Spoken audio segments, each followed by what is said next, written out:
Welcome to insights with विशाल सूद। इस programme में हम चर्चा करते हैं देश दुनिया के तमाम ज़रूरी मुद्दों पर। हमारे साथ होते हैं Vishal Sood ji. Welcome sir. Thank you Aman. Sir, Bharat की इकॉनमी की बात होती है तो 2023 अच्छा साल माना जा रहा है, पर साथ ही सवाल ये भी उठ रहे हैं कि महंगाई उसी दर से बढ़ती रहेगी। देखो 2023 अच्छा साल माना जा रहा है कंपैरिजन में। पूरी दुनिया में जिस तरह के संकट छाए हुए हैं, चाइना, मैं कहता हूं इंडिया के लिए नहीं पूरी दुनिया के लिए एक संकट बना हुआ है। जो उन्होंने पहले एक ट्रांसपेरेंसी नहीं दिखाई, अगर वो टाइमली कोविड के सोर्सेस बताते और टाइमली दुनिया में इन्फॉर्म करते इससे पहले कि उनके सब लोग पूरे दुनिया में चले गए, तो दुनिया एक बहुत बड़ी, मतलब चाइना ने कितने करोड़ लोगों को गरीबी की तरफ, भूखमरी की तरफ धकेला है, ये सब दुनिया अब जान चुकी है और चाइना को उसके लिए रिस्पॉन्सिबल ठहराने की जरूरत है। दूसरा, यूक्रेन वॉर के कारण सप्लाई चेन्स पे बहुत इंपैक्ट है और जिसका महंगाई पे पूरी दुनिया पे असर हुआ। फॉर्चुनेटली मैं आपको एक डाटा देता हूं कि इंडिया का दुनिया में सबसे बड़ा एरेबल लैंड है, इसलिए हम फूड पे बाहर पे डिपेंडेंट नहीं है। अपार्ट फ्रॉम सम ऑयल्स के अलावा ज्यादातर चीजें हम अपनी सरप्लस में प्रोड्यूस कर रहे हैं, जिसके कारण आज हम 80 करोड़ लोगों को हर महीने राशन प्रोवाइड कर पा रहे हैं जो गरीब लोग हैं। और एट द सेम टाइम हमारे यहाँ पे खाने की महंगाई उस लेवल पे नहीं बढ़ी। महंगाई बढ़ी है, पर जब पूरी दुनिया में अगर सप्लाई डिमांड पे असर आएगा तो उसका कुछ ना कुछ असर हमें भी पे करना पड़ेगा। दूसरी, because of our local demand, because of जो गवर्नमेंट स्पेंडिंग है इंफ्रास्ट्रक्चर वगैरह पे और जो नई प्रोडक्शन लिंक पॉलिसीज आई हैं, इंसेंटिव प्लान आए हैं, उससे इंडिया में इंडस्ट्री आ रही है, उससे इंडिया का जीडीपी ग्रो हो रहा है। तो जो अगर मैं 8-10 मेजर एजेंसी के एस्टिमेट देखूं 2023 के, जो ऑन एन एवरेज 6.8 to 7% के बीच में है, तो हम मान के चलेंगे रफली 7% पे भारत ग्रो करेगा। इन्फ्लेशन रिलेटिवली अंडर कंट्रोल है, तो ये जो ग्रोथ होती है ये रियल टर्म्स में होती है जी। इसका मतलब ये है कि जो 7% ग्रोथ दिखाई जा रही है ये इन्फ्लेशन को एडजस्ट करके दिखाई जा रही है। एक्चुअल में इंडिया 15% नॉमिनल टर्म्स में ग्रो कर रहा है, पर रियल टर्म्स में, मतलब उसमें से इन्फ्लेशन निकाल दी जाए तो सिर्फ 7% पे ग्रो कर रहा है। तो इन्फ्लेशन है पर ग्रोथ उससे ऊपर है। ये जो ग्रोथ है ये इन्फ्लेशन को एडजस्ट करके ही कैलकुलेट की जाती है। और होपफुली ये जो हमने अपने इंफ्रास्ट्रक्चर में, जो अपनी प्रोग्रेस के हार्डवेयर में जो इन्वेस्ट कर रहे हैं, जो इंडिया को सेल्फ रिलायंट बना रहे हैं और जो ग्लोबल टाइप्स कर रहे हैं, और हम जो अपनी एनर्जी नीड्स को रशिया की से ऑयल परचेस करके जो हमने एक स्ट्रॉन्ग डिसीजन लिया है, होपफुली हम अपनी देश की गरीब जनता को महंगाई की मार से बचा के रख पाएंगे। तो आम लोगों की जेब पर कोई एक्स्ट्रा भार नहीं आएगा? नहीं, एक्स्ट्रा भार है। हमें इसमें और मेहनत करने की, मैं ये नहीं कह रहा एक्स्ट्रा भार नहीं आएगा, भार आ रहा है। देखो, आप जब ग्लोबल इकोनॉमी का पार्ट हो तो आपके ऊपर असर आना ही है। ऑयल तो महंगा हुई है, ऑयल पिछले 2 साल में डबल हुआ है, तो हमारा मेजर इंपोर्ट बिल क्या है? ऑयल। जब वो डबल हुआ उसका कॉस्ट आएगा, तो हमें ऑल्टरनेट सोर्सेज, रिन्यूएबल एनर्जी, उस पर ज्यादा फोकस करने के लिए नेचुरल गैस पे करने की जरूरत है, नए कॉन्ट्रैक्ट्स करने की जरूरत है। तो ये सारी चीजें, और एट द सेम टाइम हमारे को अपनी इनकम बढ़ाने की जरूरत है। फिर एक तो सप्लाई तरफ से ये महंगाई बन रही है, दूसरा खाने की चीजों में हम प्रोडक्टिविटी बढ़ा सकते हैं। हमने आगे भी एक शो में डिस्कस किया था कि हमारी जो फूड प्रोडक्टिविटी है वो काफी लो है, और जो पेस्टिसाइड और यूरिया यूसेज है वो काफी इनएफिशिएंट है अगर आप कनाडा जैसे देश से कंपेयर करें या किसी और डेवलप्ड कंट्री से। तो हम अपने फूड में पॉइजन कम कर सकते हैं और प्रोडक्टिविटी बढ़ा सकते हैं विद बेटर रिसर्च। नेचुरल जो इस बार के भाषण में, 15 अगस्त के भाषण में हमारे ऑनरेबल प्राइम मिनिस्टर ने भी बोला था, हमें नेचुरल प्रोडक्शन की तरह, उससे लोग बीमार कम होंगे। जब बीमार होता है वो भी तो एक खर्चा है, वो भी उनकी जेब पे भारी पड़ता है। तो ये सारी चीजें लिंक्ड होती हैं। तो ओवरऑल धीरे धीरे आपको सारे सेट पीसेस करके देश को इनकम इतनी बढ़ाओ कि महंगाई हमारे आम आदमी पे असर, जब मीडियम इनकम बढ़ेगी, जब हम अपनी पर कैपिटा इनकम को $5,000 तक ले जा पाएंगे। और अभी इन्फ्लेशन और ग्रोथ का रफली 7% का डिफरेंस है।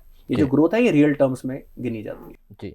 एक और खबर आई सर देश की कैपिटल से। दिल्ली में मेयर का चुनाव था, मेयर को चुनना था। पार्षदों में आपस में बहस हुई और बहस इतनी ज़्यादा हुई कि वहाँ कुर्सियाँ भी चली, एक दूसरे को धक्के भी दिए।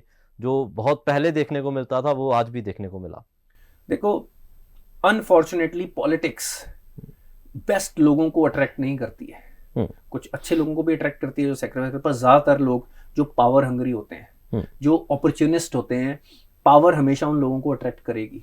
और ये वो दिखाता है, ये उस रियलिटी को दिखाता है कैसे आज जब इतना एक्सपोजर है, उनको पता है वीडियो रिकॉर्डिंग होगी, पब्लिक में शेम होगी, पर हम हमारे नेता इस तरह के हैं कि उनका उनके अंदर ऐसी एग्रेशन है, ऐसी पावर हंग्रीनेस है कि वो बातचीत से बात को सॉर्ट नहीं कर सकते।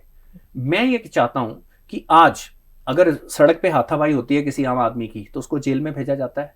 जो पार्षद वीडियो में, चाहे वो बीजेपी के हो चाहे आम आदमी पार्टी के हो, कांग्रेस वाले बाई चांस एब्सेंट थे जी, जो भी हो, उनके ऊपर भी वही पब्लिक न्यूसेंस के केस बनाए जाएं और उनको जेल भेजा जाए और उनको डिस्क्वालीफाई किया जाए और दोबारा इलेक्शन हो। आप देखिए क्या एग्जांपल सेट होता है। क्या हमारी गवर्नमेंट इस तरह का स्ट्रॉन्ग स्टेप लेने को तैयार है? क्या अपने नेताओं पे ये सख्ती करने को तैयार है? अगर वो नहीं तैयार है तो फिर आम जनता से वो अच्छे बिहेवियर की उम्मीद रखना छोड़ दें। बिल्कुल सर, चाइना और तालिबान का एक प्रोजेक्ट एक साथ आ रहा है, तो क्या उम्मीद है उससे? क्या होगा?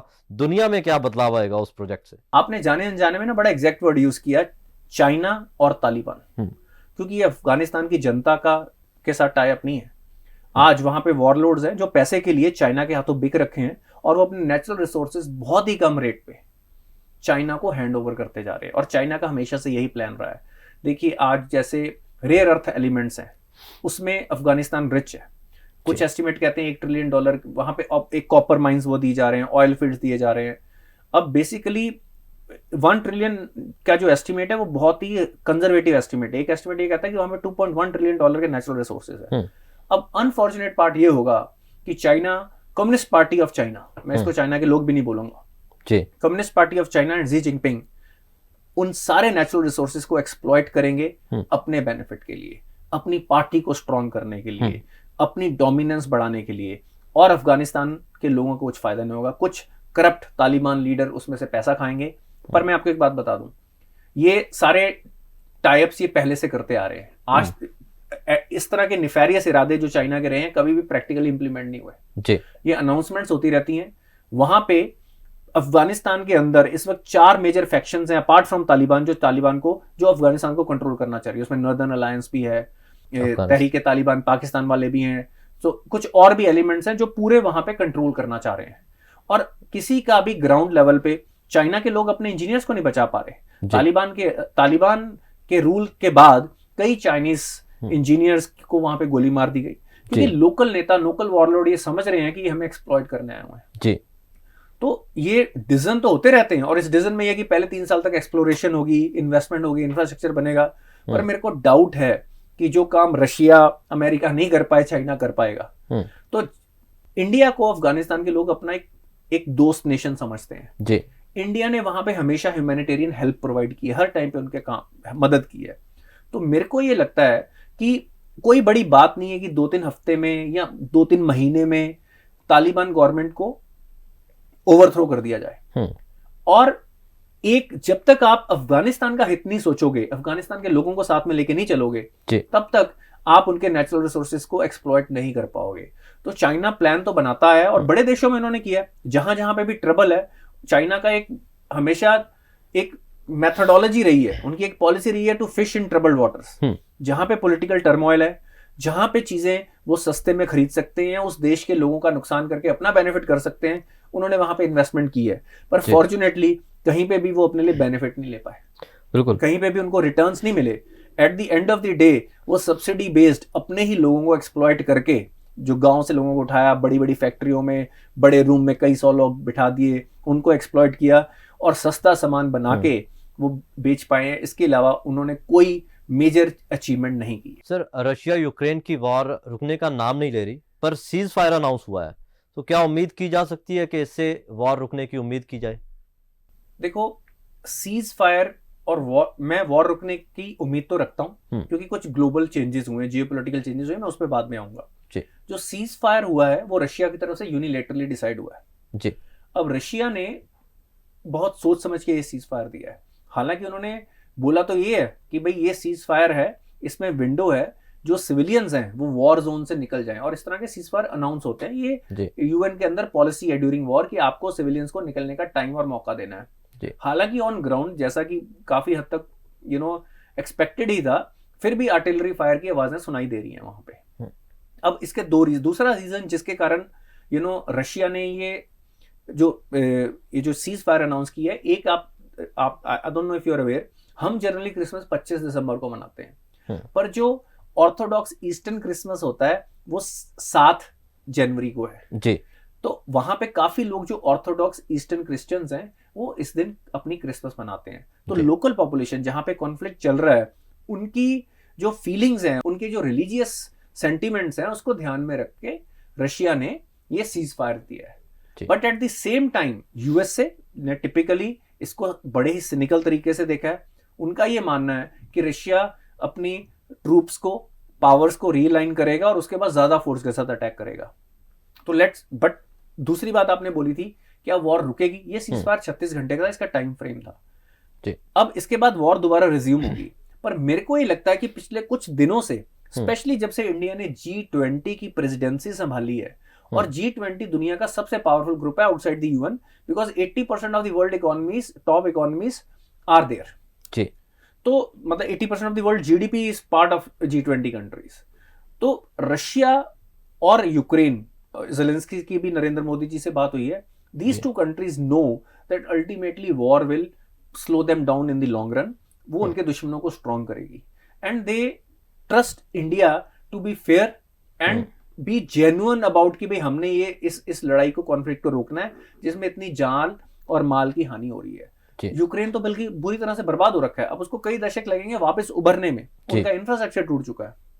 तो मेरे को ये लगता है कि India should as a G20 president play a very significant role, और रशियन प्रेसिडेंट और यूक्रेनियन प्रेसिडेंट अगर वो फेस टू फेस सीधी डिस्कशन करेंगे, that is the only way. जब तक नेटो और अमेरिका उनको वेपन्स देता रहेगा और ज़ेलेंस्की यही बोलते रहेंगे कि मैं उन वेपन्स के साथ एंड तक लड़ता रहूंगा, तब तक इस वॉर का सोल्यूशन नहीं है।